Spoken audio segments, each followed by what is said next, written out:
what's the worst that could happen? I work with a lot of clients with anxiety or who overthink, and I found that sometimes they say that to themselves, like they're trying to pull themselves out of an anxious space by saying, but what's the worst that could happen? Or somebody says it to them.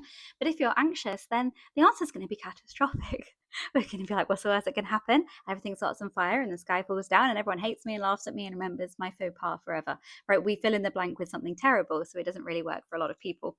So instead, while people who are anxious or overthink fixate on these negative attributions to the future, what we really want to do is say, okay, so that might exist for you right now because you're in this anxious headspace.